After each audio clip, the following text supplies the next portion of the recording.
नमस्कार। Desert storm से मैं विमल शर्मा।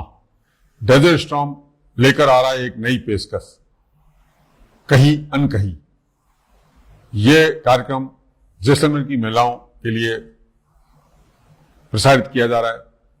इस कार्यक्रम में महिलाओं द्वारा कहीं अनकहीं के माध्यम से अपनी बात महिलाओं के सशक्तिकरण के लिए अपनी बात रखेंगी, अपने जीवन की अनछुए पहलुओं को चर्चा करेगी।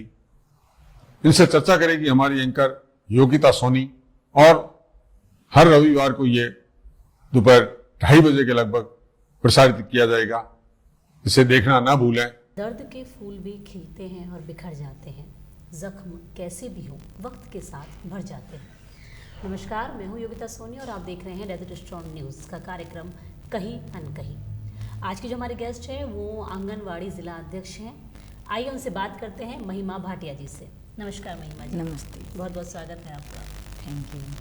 सबसे पहले तो हम ये जानना चाहेंगे कि आंगनवाड़ी किस तरह से कार्य करता है, स्पेशली महिलाओं के लिए। महिलाओं के लिए, बच्चों के लिए, प्रेग्नेंट महिला से लेके और जब तक 6 साल तक का बच्चा होता है तब तक आंगनवाड़ी में नाम बना रहता है उसका।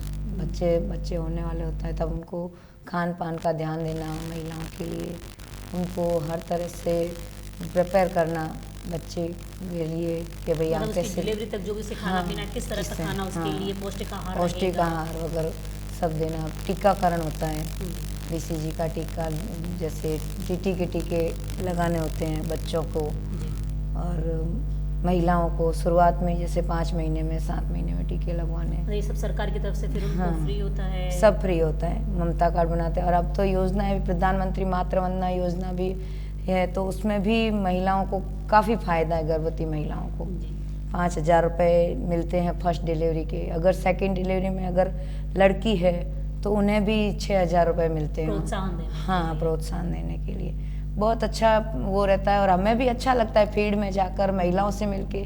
कई बार कई लोगों से सुनना भी पड़ता है और कई लोगों वो लोग खुश भी होते हैं कि नहीं, हमारी मैडम बहुत अच्छा काम कर रही है। ऐसा कोई अनुभव जहाँ आपको लगा हो कि आपने कोशिश की हो कुछ अच्छा करने की, पर आपको सामने से काफ़ी बुरा सुनना पड़ा हो, ऐसा कोई अनुभव रहा आपके साथ? पहले हमारी क्या है, जैसे पहले सिटी में जैसे आंगनवाड़ियाँ चलती थी, बाद में सिटी में इतना वो नहीं रहता था क्योंकि सब समझदार लोग हैं। फिर हमारे जैसे सिटी की आंगनवाड़ियाँ कच्ची बस्तियों में शिफ्ट हो गई। जब मैं सूदासर कच्ची बस्ती में आज से 11 साल पहले गई थी, वहाँ पे एक भी महिला का ऑपरेशन नहीं हो रखा था। मैं जब शुरुआत में गई थी 15 महिलाओं का ऑपरेशन करवाया, एक दो हर हफ्ते में करके। तो वहाँ पे जो 2 जेंट्स थे तो उन्होंने कई बार मेरे को सुनाया, या महिमा जी, मैडम जी, आपने ये क्या कर दिया, हमारी सब औरतों को आपने ऐसा कर दिया, हमारी औरतों को कमज़ोर कर दिया।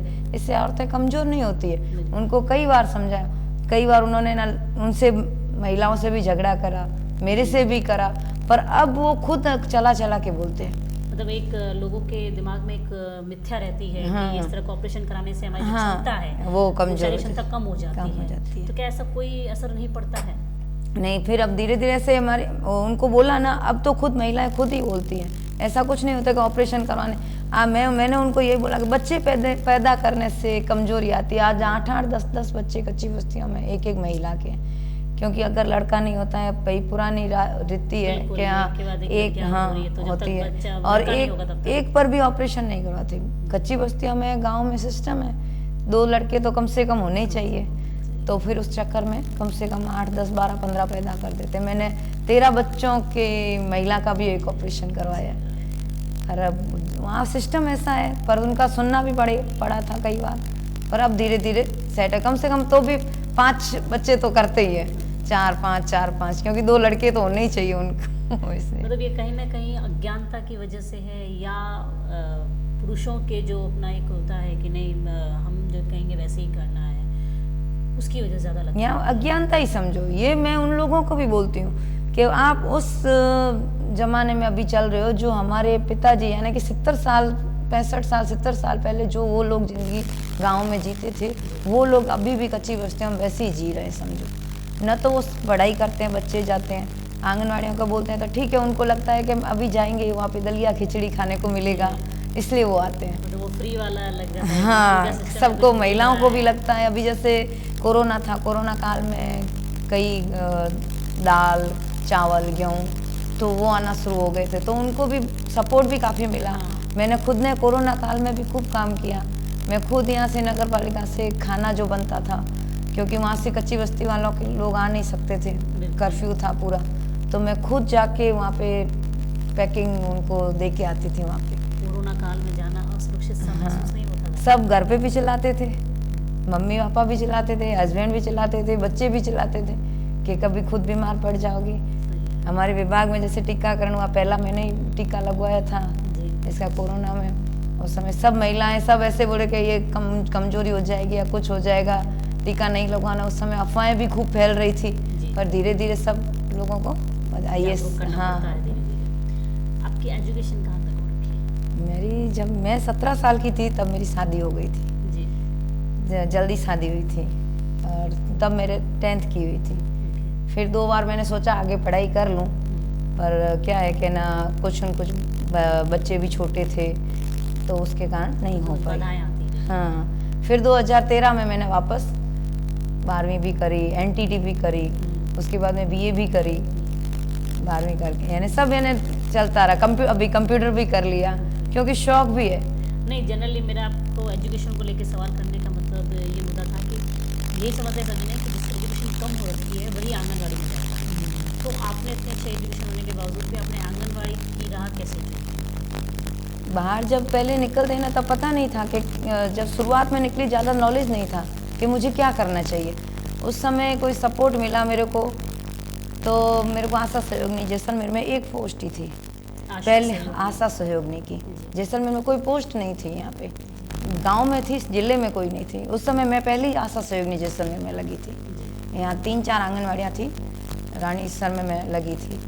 उस समय मेरे पैरा टीचर में मेरे को बोला था, पैरा टीचर में मेरे ससुर जी ने भी बोल दिया 1300 रुपये में गांव में भटकना पड़ेगा। पापा जी ने भी बोल दिया कि 1300 रुपये में। उस अब देखो 1300 रुपये वाली तो परमानेंट हो गई, और अभी हम तो वैसे ही मेहनत वाला काम बना हुआ है। हाँ, अभी मेहनत कर रहे हैं, मांगे लेकर सरकार के पास जाते भी हैं।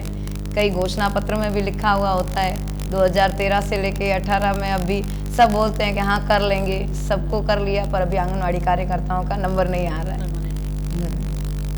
तो इस तरह से आपने आंगनबाड़ी की अपने वहाँ तक आप पहुँचे। कैसा अनुभव रहता है महिलाओं से मिलके, या कभी कभी खुद पे गुस्सा आता है कि यार आज का जो समय हो गया है उसके बावजूद भी इन महिलाओं को अभी भी हमें समझाना पड़ रहा है।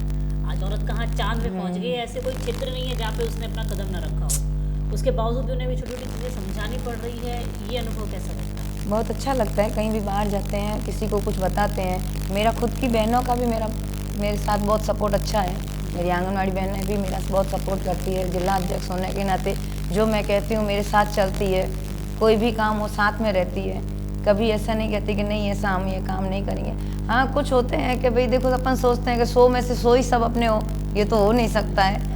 फिर भी अच्छा सपोर्ट रहता है सबका, पर सिखाना भी पड़ता है। कई महिलाएं ऐसी होती हैं सर्विस करती है साथ में, मेरे को अच्छा लगता है। मेरे को वो बोलते हैं ना कि मेरे को मेरी नौकरी के ऊपर बहुत प्राउड है, क्योंकि देखो जो भी अपना काम करते हैं ना, भले अपन 10 रुपये भी कमाए ना मेहनत के, वो अपने अच्छा लगता है।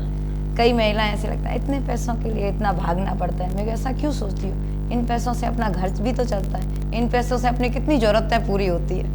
उन लोगों को खूब समझाते हैं कभी अपने जॉब को भी ऐसा नीचा नहीं करना चाहिए। और अपन तो ये समाज सेवा ही है। आज टीकाकरण है, ऑपरेशन करवाना है, बच्चों का ध्यान देना, अभी पोस्ट का है, और अभी प्री प्राइमरी स्कूल के जैसे ही हमारी आंगनवाड़ियाँ हैं। और वो जैसे स्कूल चलती है सिटी में तो 1000 रुपये फीस भरते हैं, 25-25 हज़ार एडवांस देते हैं। यहाँ पे तो आंगनवाड़ी में तो सब फ्री हो रहा है। फिर भी अब वैसे उन लोगों की भावना ऐसी है सबकी, ये आंगनवाड़ी है। लोगों की मतलब साइकोलॉजी होती है कि जहाँ चीज़ें फ्री मिल रही है वो चीज़ें उतनी अच्छी नहीं है। हाँ, बस पर ये भले फ्री है पर गवर्नमेंट की है। अब प्री प्राइमरी अब गवर्नमेंट अपन उसका पैसा दे रहे हैं, और वो ही गवर्नमेंट फ्री कर रही। किताबें फ्री है, स्लेटें फ्री होती है, पढ़ाई फ्री होती है, खाना फ्री होता है। फिर भी होता है कि बच्चों को जब लाना पड़ता है। कच्ची बस्तियों में तो बिल्कुल ही वो नहीं है, और सिटी में जो पैसे वाले हैं वो तो सब अपने फीस दे के स्कूल में जाते हैं। फिर भी अब तो काफ़ी फ़र्क पड़ गया है। पास में है तो उनको लगता है 2-2.5 साल के बच्चों को स्कूल में भी नहीं लगता, तो वहाँ आंगनवाड़ी भेज दो तो हमारा बच्चा थोड़ा कहीं बैठना सीख जा सके। मतलब वो उनके स्कूल से भी प्री स्कूल हो जाती है हाँ एक तरह से। बस। तो ये आपके अब तक जो भी मतलब ये महिलाओं के बीच में आप रही हैं, जिनसे आप मिली जुली हैं, कहीं ना कहीं लगता है कि आप अपनी एक पहचान उनके बीच में छोड़ के आ रही हैं, कि जब उनसे मिलती है तो मुझे संतुष्टि होती है कि मैं अपनी एक पहचान वहाँ उनके बीच में छोड़ के आई हूँ। मुझे बहुत अच्छा लगता है जब मैं महिलाओं के साथ रहती हूँ, उनको उनसे बात करती हूँ, कहीं भी जाती हूँ। मैं अब जैसलमेर में 850 की आंगनवाड़ियाँ हैं, जी। मैं सबको 850 महिलाओं को तो नहीं पहचानती हूँ, फिर भी कहीं भी बाजार में निकलो चाहे कहीं भी निकलो तो आज वो मुझे देख के अगर वो बोलती मुस्कुरा है, भी रही मुस्कुरा है। भी रही है, वो महिमा जी जा रहे, तो मुझे अच्छा लगता है कि हाँ देखो आज मेरी ये बहनें हैं, वो मुझे पहचानती है। फिर भी उनसे मैं पूछती हूँ, बात करती हूँ किस गांव से हैं, कैसे, सब वो बेचारी बताती है, अच्छी तरह से बात करती है, बहुत अच्छा सपोर्ट भी करती है महिलाएं। बहुत बहुत माँ जी, बहुत बहुत धन्यवाद आपका आने के लिए। आप हमारे चैनल की तरफ से अगर जैसलमेर की महिलाओं को कोई संदेश देना चाहें तो। नौकरी बोलते हैं या सर्विस, जो भी बोलो ना, कोई छोटी बड़ी नहीं होती है। अपन अपने ज़रूरत के लिए अपन किसी से मांगे, उससे अच्छा है कि भले नौकरी कम पैसों की करो, फिर भी ईमानदारी का करो। यही मैं महिलाओं को संदेश देती हूँ। अपने लिए कभी ये मत सोचो कि ये हमारे लिए काम छोटा है या बड़ा है। हमेशा अपने काम को हमेशा बड़ा मान के करना चाहिए। थैंक यू, धन्यवाद। धन्यवाद।